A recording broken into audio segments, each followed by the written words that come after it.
you'll be able to see me or to hear me. Oh, you won't see me, but at least see me. The other day I went to Musa's and I told you guys that I wanted to see if they had fabrics that I like. So, but for now, I'm going to be, I don't know how to do this, but for now, for this coming 2 weekends, the weekend of, not 2 weekends, the weekend of the 29th, I want to make 2 dresses. I love this one. This is printed satin and this is viscose. So now the tricky thing is I don't know how many meters I have on this one. I know the printed satin is 3 meter. It was pricey. So I mean a meter was 100 and something, so, and I really loved it, and I had a budget, so I'm not sure how many meters I have here, but I think it's 3 meters because I think I spent almost 400 on it.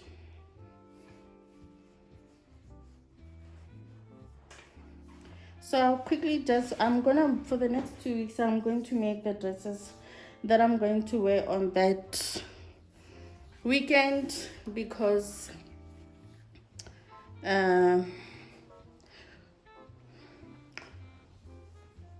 the 29th and the 30th, I'm not sure, but that weekend, Saturday and Sunday, I want to make 2 dresses. And I want to attempt to make my husband a top, but hey, the way I'm so scared of that fabric, I don't know, but we will see. So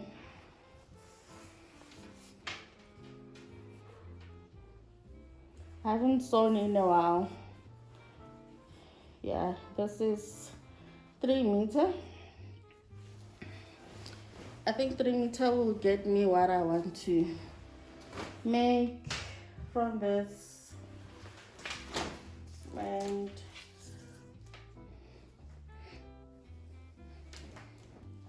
this one I'll probably wear, that will be for Sunday. I'll probably wear this on Saturday. Guys, I'm simple like that. I don't complicate my life. I do have more fabric. I think you guys saw me with it the other time, but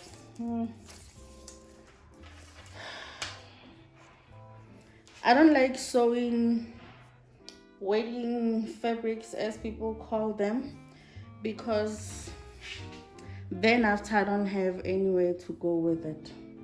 I can't wear it, so I don't normally bother with that. So just want to make sure how many meters I have of this. Fun fact, you'll only see these things if they come out right. If they don't come out the way I want them to, or in a way that not the way I want them to, if they don't come out decent, because I'm still learning. So okay, this is 2.5. I think 2.5 can give me something as well. So this is okay, this is printed silk, my mistake, and this is printed satin. But I will say this, it looked very nice online, this one, but when I touch it, I don't know, it's giving me the vibe of this other dress that I made.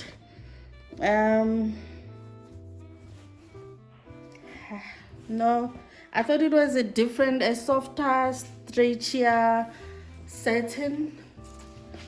that I love. I do have a black dress of that one, the one that I'm talking about, but this one doesn't give me the vibe that I want, but we'll just go with it and see what comes out of it. But this one I don't need it now, but I intend to keep sewing, because you know, the more you do something, the better you get at it. So we'll see how this turn out. You're probably going to see the final results at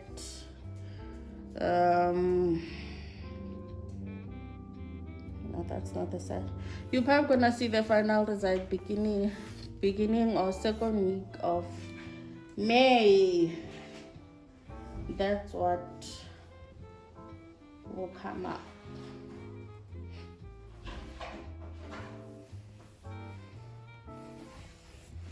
Oh, that's when you will see if my shenanigans panned out.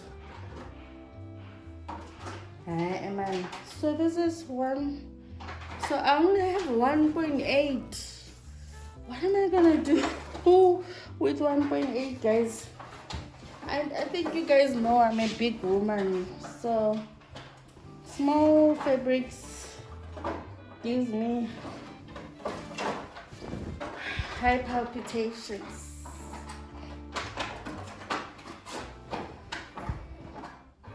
We'll see. Maybe I can get a skirt out of it.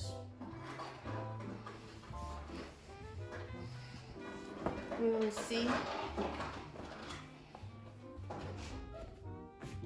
I'm only buying it because my husband loves polka dots. I bought it.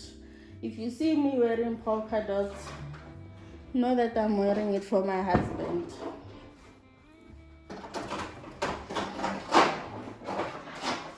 Apparently, as married women, we do the my husband this, my husband that, my husband this, my husband. Guys, what are we supposed to do?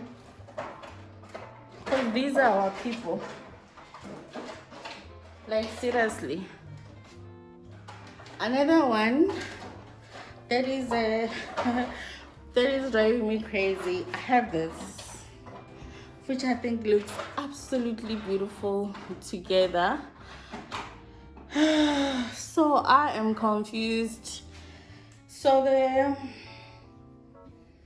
this one I had planned on making a strapless dress with this one, and I wanted to make a kimono top from this, but I'm seeing them together and I'm oh, disaster. So I have no idea. And I actually also wanted to try and make a boo-boo. I've never made a boo-boo, but I felt like because this is pleated, it will make a very nice boo-boo. But I can't exactly wear a boo-boo with my kimono top. So I don't know, guys. I have no idea. That's what happens when you have too much fabric. We will keep it aside for now. So this is my husband's fabric. Guys, ask me how long I've had this. I have had this since 2019. I am so scared of cutting it. I bought one meter of this. I think it was, I don't know if you guys can see the quality. It is suit material, basically. I bought it for, in 1 meter, I bought it for like 200 and something. So 2 meter cost me plus or minus. Then that was in 2019. I don't know about now. It cost me almost 450. I am so scared of this fabric, and I need to make sure that I finish it, at least if I'm going to make it by next week before we go to a wedding. It needs to be done so that he can take it to the dry cleaners, because you can't hand wash it. Wish me luck. Anyway, by the time you see this video, I'll be done. Maybe this part you won't see. So guys, I don't know if I'll be wasting a fabric, but now that I am here, I'm thinking I could make a top out of this, right? And then make a wraparound skirt out of this. I think it's gonna look absolutely beautiful. But then I feel like this will be a free fabric gone to waste if I do that. Let me see how. If it's 2 meter, I'll make a top out of it. But if it's more than 2 meter, no. That will be a fabric gone to waste, guys. But I think it will be so nice. I think it will be beautiful, guys. I don't know.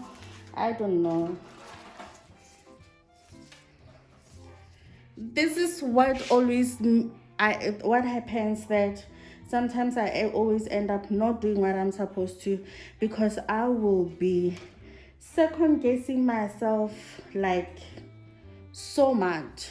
So I'm going to try and not do that this time, because I really don't have time to be doing this. So 2 weeks is so short for me to be doing this. So I need to make up my mind. But I think this will make a very, very, very nice boo-boo. But I do have more, we'll see.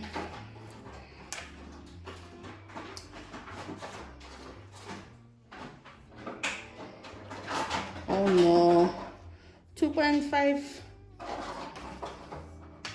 What do you guys think?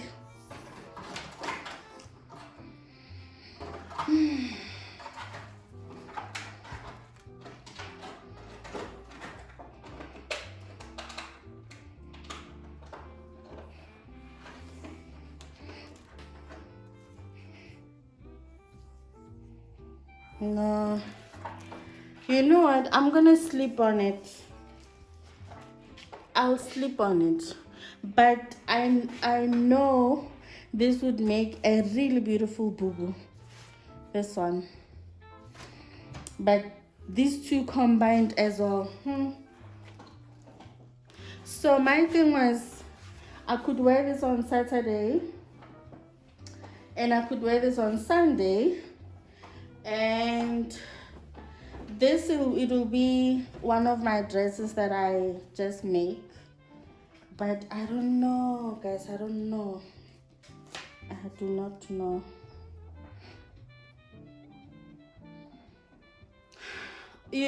If I could, maybe if it was possible for me, perhaps to be able to make a top, a wraparound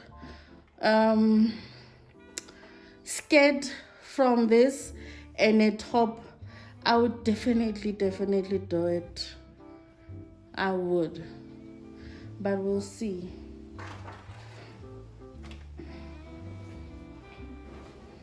I'm not going to do this time. I'm not gonna second guess myself, So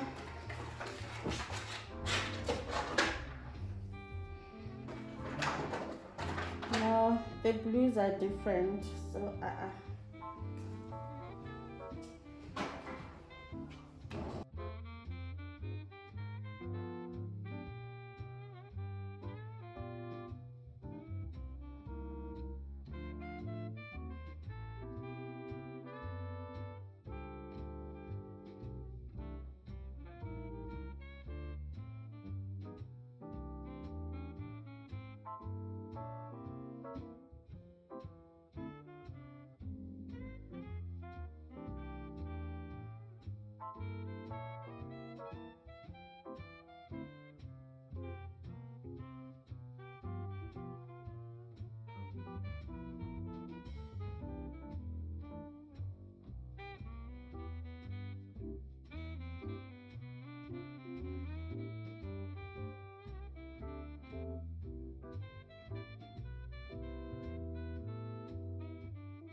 I am using Winfred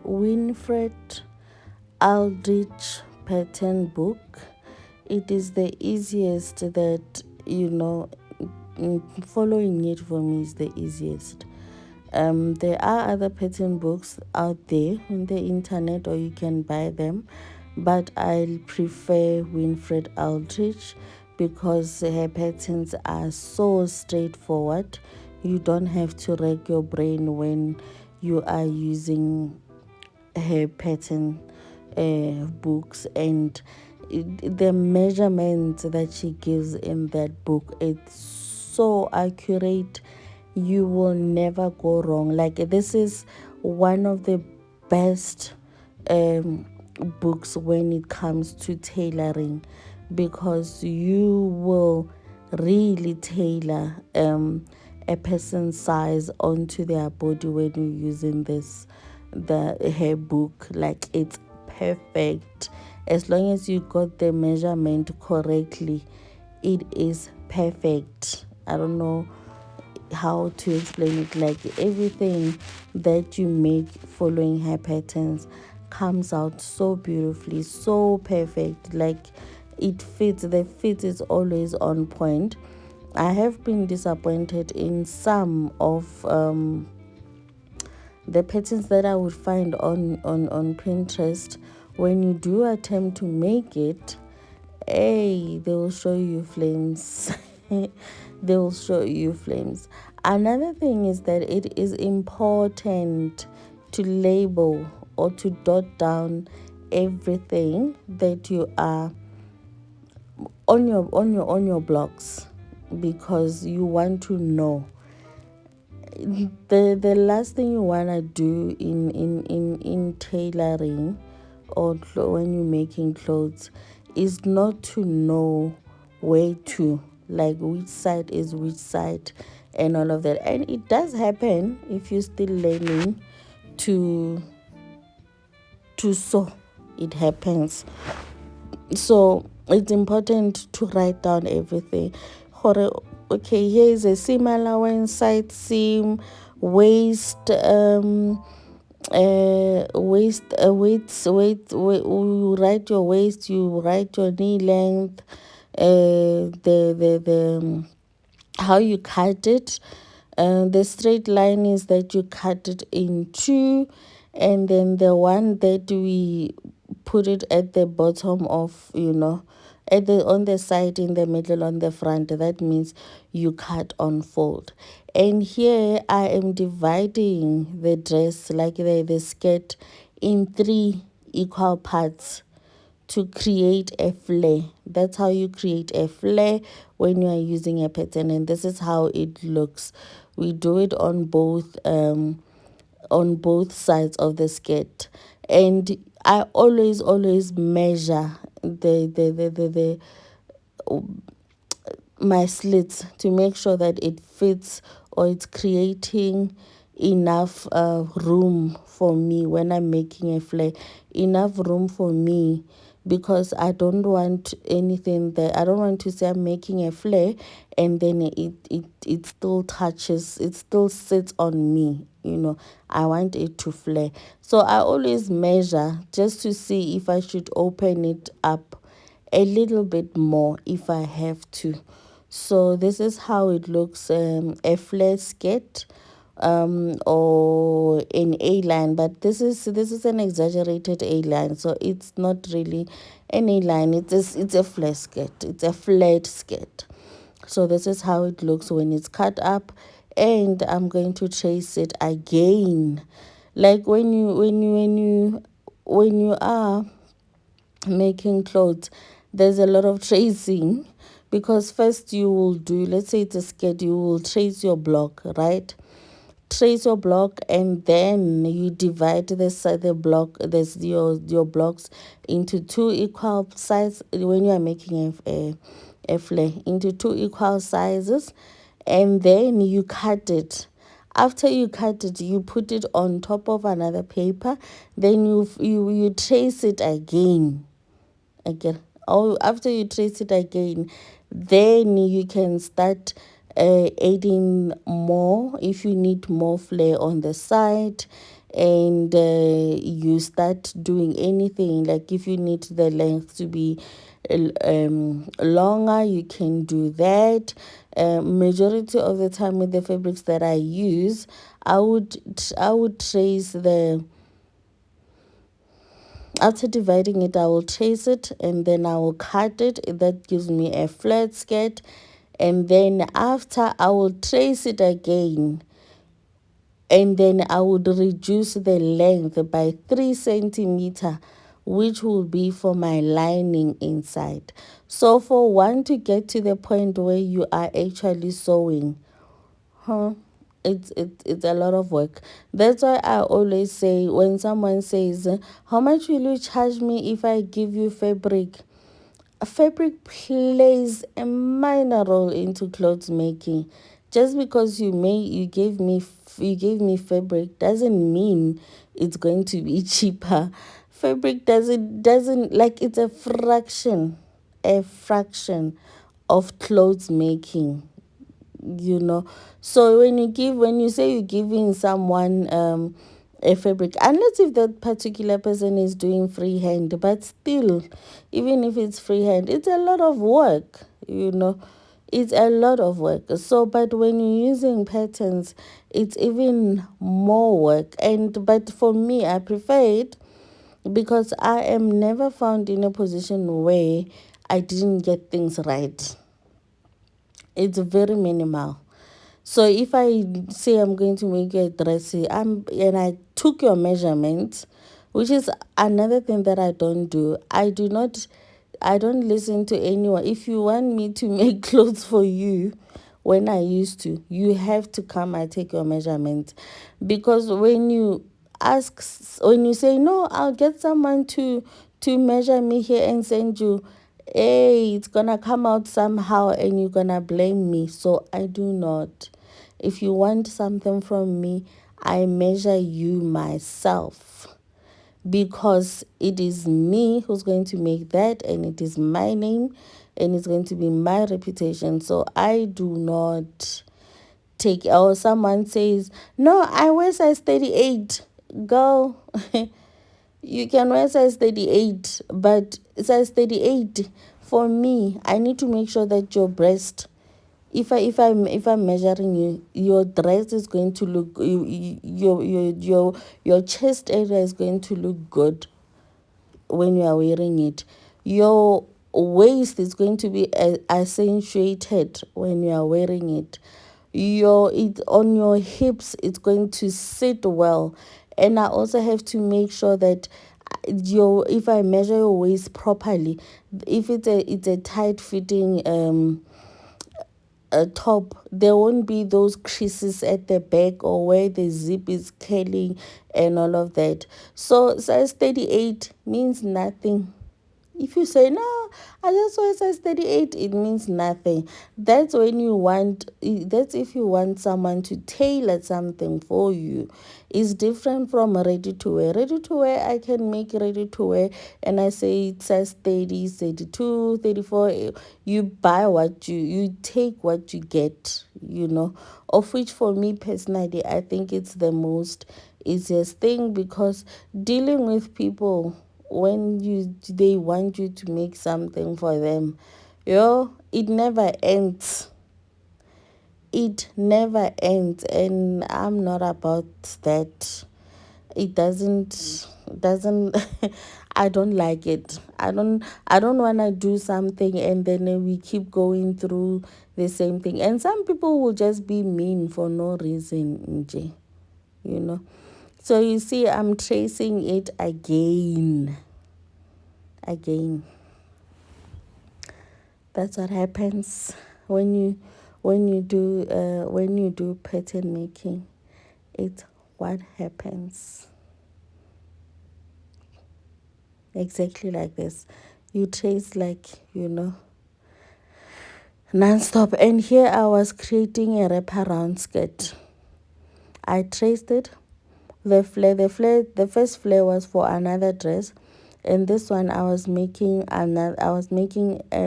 another skirt which is for wraparound.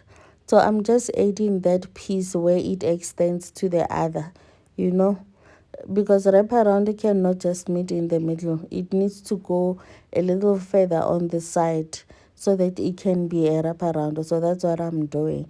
The pattern is the same as the one for the flat dress, but I'm just adding, you know, a little bit more to make it a wraparound, which is going to be for another skirt.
top that I'm making here, it's the one that I'm going to use that green that green fabric on it. Though the final product is not on this video, I tried not to make it too long, and I still have finishing touches. I didn't end up wearing it on Saturday. I wore something else, but this is the top for that green fabric. Once I'm done with it, I'll show you guys the final product of it. It's going to have gathers by the neck. It has an extended neck, and then it's going to have gathers by the neck. I'll show you guys once I'm done with it. It's been kind of hectic on my side, but yeah, this is how. If you are watching, you can see as I'm doing this how it's actually going to look like. This is how it's going to look. It actually gathers by the shoulder, not by the neck. It's by the shoulder. So I'm doing this so that the reason you can see those zigzag there. That's what I'm looking for when I'm folding it like that, because that's how I'm going to know where to fold when I'm sewing. Do you understand? I don't know if that makes sense. It's going to direct me where to fold when I'm sewing. That's why I folded it and then cut it once I was done with that. So that is going to be my guidance when I'm sewing. Yeah.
you have watched up until this far, which I truly appreciate, thank you so much for watching. Thank you for being here. Thank you for clicking on that play button, and I hope you don't forget to like. If you have not subscribed, kindly subscribe. If you are a returning subscriber, thank you so much for always coming back. And this is the process that I go through when I make a dress, or if I make something for myself. Although this time it was a long process because I started by making a blog. I didn't use the one that I've had, like I explained at the beginning, but yes, this is what I go through.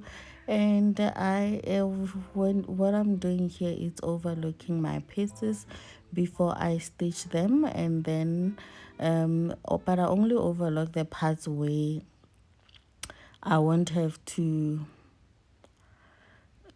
combine them together. I don't know if that makes sense. I don't overlock everything. I overlock the back side. This is the top of the dress. This is how it looks. It's a cowl neck. It's a cowl neck top of the dress. And here I am cutting the wraparound skirt. I'll show you the finished product of it as well.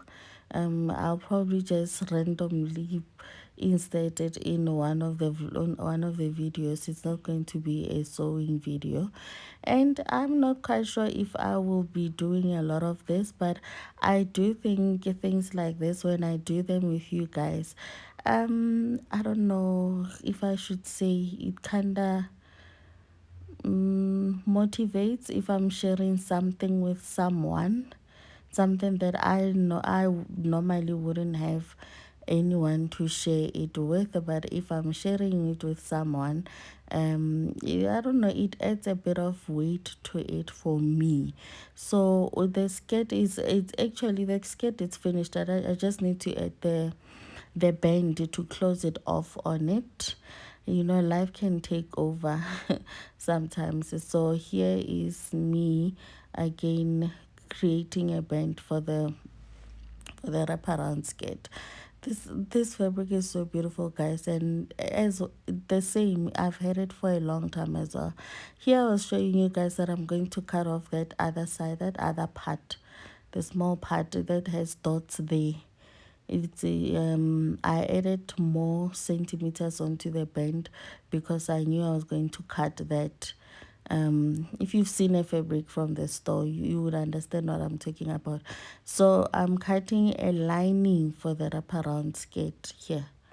That's what I'm doing. When I was saying earlier on that you will trace, and then after you trace your skirt, you'll also have to trace again for your lining pattern. So this is my lining pattern for my wraparound skirt, because some of these fabrics are not really,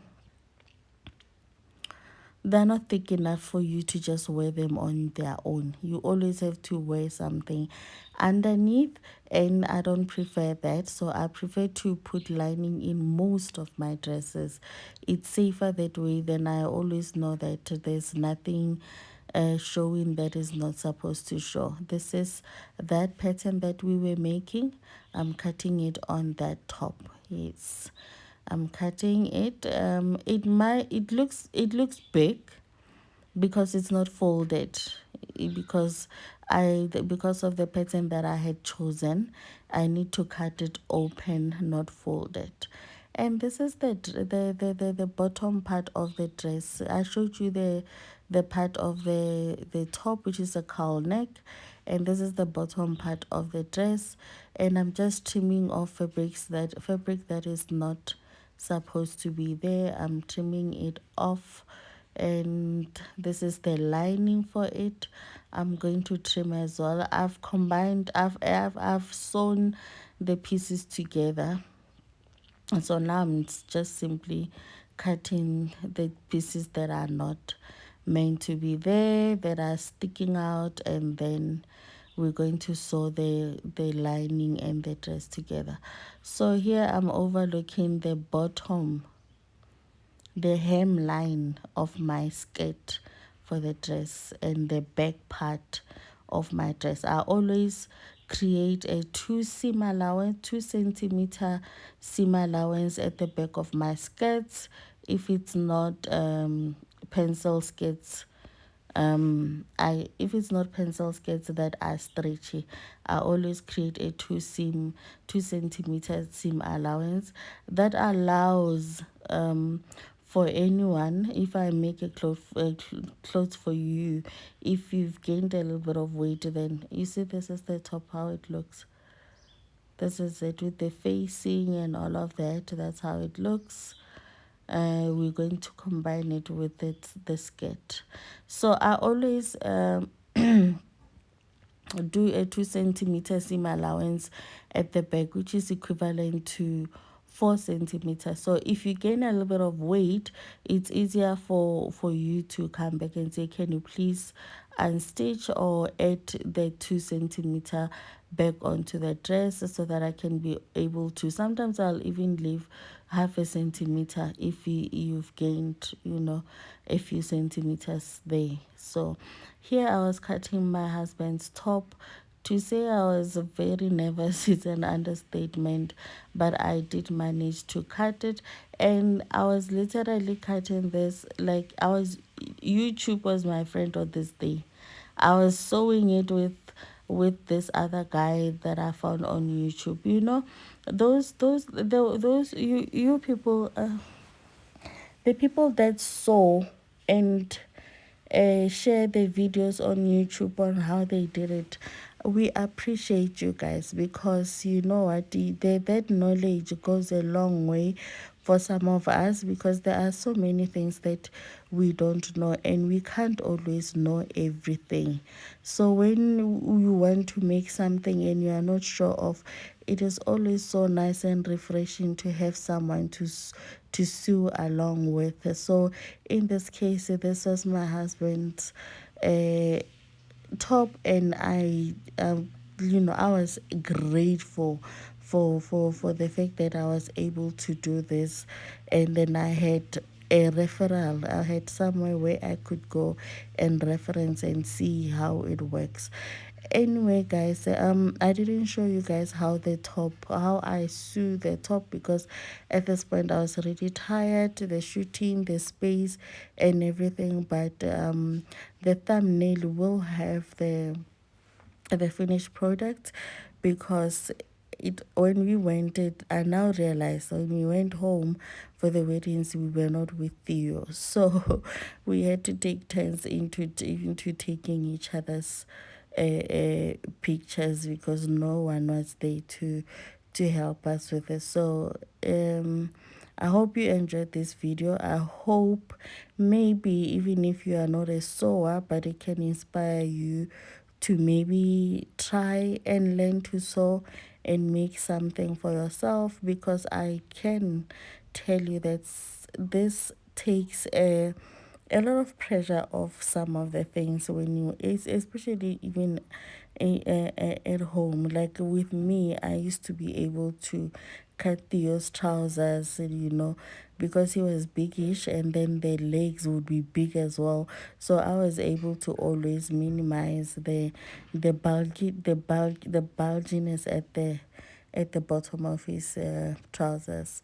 Thank you so much for watching, and the video is not done yet, but thank you so much for watching, and I hope to see you on my next video.